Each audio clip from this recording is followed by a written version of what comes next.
Normally when I record these, it's during the day and I am pretty jacked up on one of our organic fair trade blends of native roasted coffee, like UNF your morning. But there's a banking crisis on, so tonight is bourbon. You know, unfuckers, what goes up, well, you know the rest. UNFTR. We can get through this thing all right. We've got to stick together, though. We've got to have faith in each other. But my husband hasn't worked in over a year, and I need money. How am I going to live until the bank opens? I got doctor bills to pay. I need cash. I can't keep my kids on faith. I've got to have... How much do you need? Back to basics. It may not feel like it, but you, me, everyone participating in the economy is part of the banking system. We are 100% correlated. To begin wrapping our heads around the unfolding crisis in the financial sector is to understand the mechanics of banking in a very basic way. Your assets are a bank's liability, and vice versa. If you have cash sitting in the bank, it's a liability to them, because it's yours, not theirs.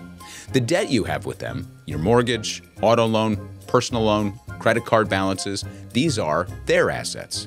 Pretty simple. Now think about the structure of this exchange in money and the cost of doing business. You have a free checking account.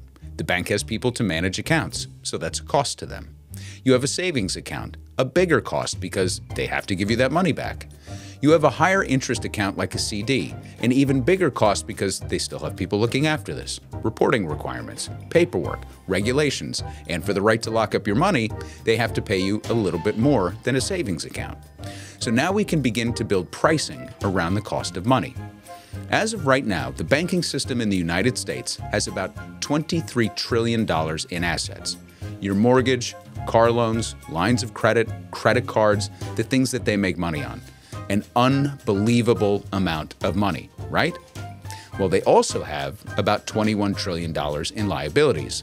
That's the money in their accounts from people, pensions, and companies. Also an unbelievable amount of money. So the part that's at risk right now is that $2 trillion or so in the middle. Now that sounds like a lot, or at least it sounded like a lot, until $200 billion Silicon Valley Bank collapsed, followed shortly thereafter by a $120 billion Signature Bank in New York. In these two banks alone, that represents 16% of that spread. Suddenly, $2 trillion doesn't seem all that big. Now, the money didn't just disappear, so this isn't a one-to-one example, just a way to illustrate the idea that we can't get lost in the sheer size of the banking sector, but it shows the power of federal intervention. You see, the depositors of these institutions won't lose that money. Under a normal framework, every depositor is insured under the FDIC for up to $250,000. Thank you, FDR. Clearly, in the case of these two banks, they managed deposits from people and companies with way more than that, and that's why the Fed and the Treasury stepped in immediately to mollify depositors and tell them everyone would be made whole. These funds are made up of reserve funds set aside by the banks themselves, a provision of the Dodd-Frank regulations instituted after the financial crisis. To understand what happened in the case of SVB and Signature, and what's unfolding at some other banks right now, such as Credit Suisse, is no more complicated than the basics of our asset and liability equation. When banks take on a huge amount of money, that $23 trillion, they need as much of it to work for them as possible to run an operation and turn a profit. So when the federal government was giving them very cheap money by buying assets directly from them and allowing them to purchase U.S. Treasuries at a slightly higher rate, it's basically arbitrage, and that was good for them. It helped them stay on their feet after the financial crisis. But the Fed's cutting back on that, so it's getting closer to business as usual. But there's a catch to their dealing with the Fed. The banks are required to hold a certain amount of money in cash or liquid securities, meaning what they can call upon quickly in a crisis. We talked about this briefly in our Federal Reserve video, but essentially, depository and lending institutions in the United States are required to maintain cash or equivalent assets of a certain percent so they can theoretically weather a 30-day liquidity crisis. It's not an exact science, and there's a flaw that I'll get to in a moment. The formula is actually more complicated than what you hear in the news right now, because a popular talking point is that SVB, as an example, lobbied to relax their liquidity and reporting standards. Now that's true, but it makes it seem like if you're a bank of X size, then you have to have 3% cash on hand, another size, it's 7%, and so on.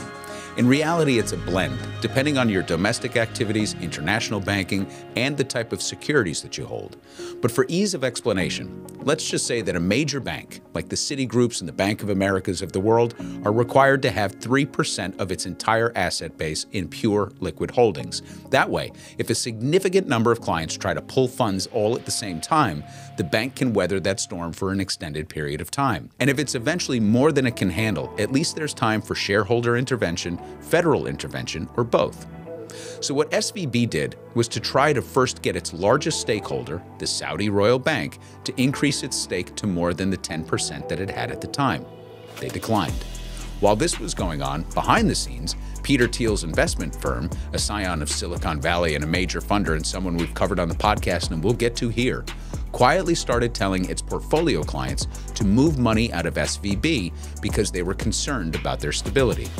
Because nothing is a secret in Silicon Valley, word spread quickly, and the bank panicked with a counter move to dump a significant percentage of its U.S. Treasury holdings onto the market in order to shore up its cash reserves, thinking it would buy them enough time to make a deal with another bank and stave off the feds. And this is where we get into one of the fundamental flaws of the liquidity formula. There's a concept called mark-to-market.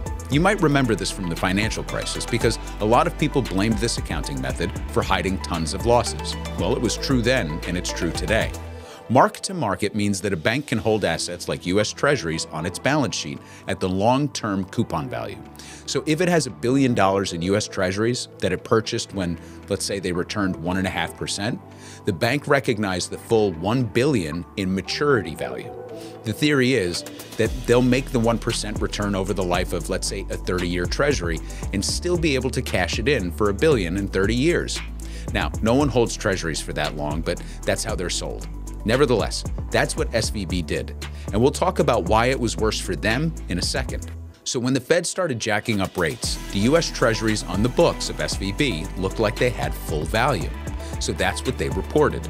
But in reality, because they use this as part of their liquidity basis, if they were ever forced to liquidate them on the market, they would have to take a huge loss.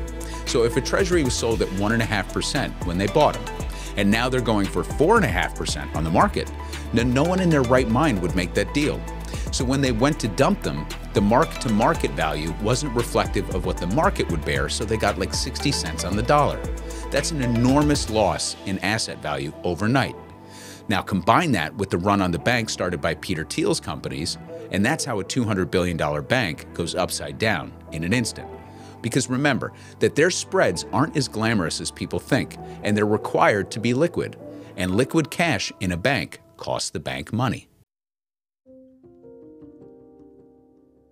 What's fascinating about SVB, which is different than the tomfoolery over its signature, and the persistent issues that Credit Suisse has had for years, is their business model. And we're going to talk more about it in our next video about Silicon Valley. But essentially, SVB focused on high net worth individuals, risky startups, and venture capital in the tech sector. Startups typically get a ton of money and burn through it really fast, so it's important for them to have access to those funds.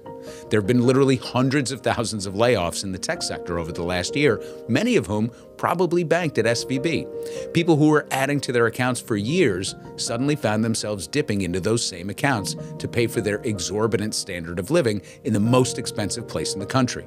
And the big tech players have been losing shareholder value, which means they too are dipping into cash reserves to pay for laid-off workers and restructuring. That's a bank run of a whole different character. That's why you see the Biden administration, federal banking officials, and spokespeople at the big banks rushing to the airwaves to quell fears about a collapse, because they know that their messaging has to be loud and real enough to prevent a contagion of fear. Because once contagion takes hold of the consumer and business emotions, people make rash decisions with their money and look to break investments and hold cash. But where? Of course, the conservative media is taking this opportunity to shoehorn woke terminology into the mix because, of course, they are. This is maybe the most disgusting and cynical narrative that I've heard in a very, very long time. If you look at the criteria that SVB had out there for not just who they wanted to employ, but who they were going to loan to, they consistently emphasized not whether the bank was going to get its money back in this mad financial arrangement that it had, but whether or not it was lending to enough minority businesses, enough female-run businesses, and so on. So you see an industry dominated not by expertise, but by the same thing everything else in the era is dominated by: diversity. Why is that? The current crisis isn't minority-banked businesses, you arrogant prick. It's because apparently they didn't have risk management departments with a Bloomberg terminal. Because if they did, they would have caught the news for the last few years that the Fed was raising interest rates and making your 30-year Treasury holdings worthless, you cockney prick. And just so we can keep our eyes on the Fox News propaganda prize, this is Douglas Murray, who promoted Brexit, thinks Islam ruined Europe, is a gay man who defends conversion therapy, hangs out with Viktor Orban, thinks the Iraq War was a grand affair, and writes books on neoconservatism. Nowhere in that heartwarming biography did I mention economist, but here he is on Fox News being presented as an expert on the banking crisis. And scene. And now back to our story. So here's what's happening as of this moment, and of course everything can change tomorrow. In addition to the FDIC and promising to cover depositors who maintain accounts in excess of $250,000 in the isolated situations of Signature and SVB, the Fed has also created a new program that would allow banks to borrow money for a year by pledging existing investments on their books. This collateral would also be marked to market. I'm going to go out on a limb and say that there might be some other mid-sized banks out there that are strained right now. Keep an eye on individual commercial bank share prices and whether or not they access this program, because that'll tell us a lot. Now, on paper, we know what that's worth these days. The vast majority of U.S. banks are fine, especially the huge ones that didn't get any breaks under the Trump-era rollback of Dodd-Frank requirements. But it would be hard to avoid a domino effect if 2 or 3 more of the mid-sized commercial banks suddenly found themselves upside down. By the way, interesting point here. There was a quiet moment of panic back in September of 2019. It was literally an overnight crisis in what's called the repo market.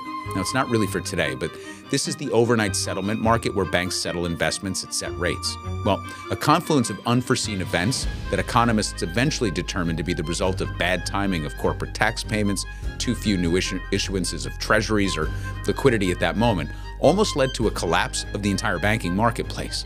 The Fed literally stepped in overnight, and most people remained unaware. But the markets were really spooked for a brief time, because what that event exposed, and what we just learned again, is that for as big as the financial system is, that $23 trillion number, the spread is much smaller than anyone realizes. So what does this mean going forward? Well, anyone who tells you that they know what's going to happen next is dreaming. But I can tell you a couple of things that are likely to unfold. First is we will probably see some institutional capital flight from the United States. In fact, UBS has already published guidance to this effect that I'll link into the show notes. Another thing that is an entirely personal prediction is that we'll see a sudden increase in energy prices that'll be blamed on increased economic activity in China and the ongoing war in Ukraine. Now, my podcast listeners will know why I say this, and hopefully I'll get there soon on YouTube, but this is one that I'm willing to bet on. One interesting and troubling note is the fact that Moody's just downgraded the entire U.S. banking system from stable to a negative outlook. So that sucks.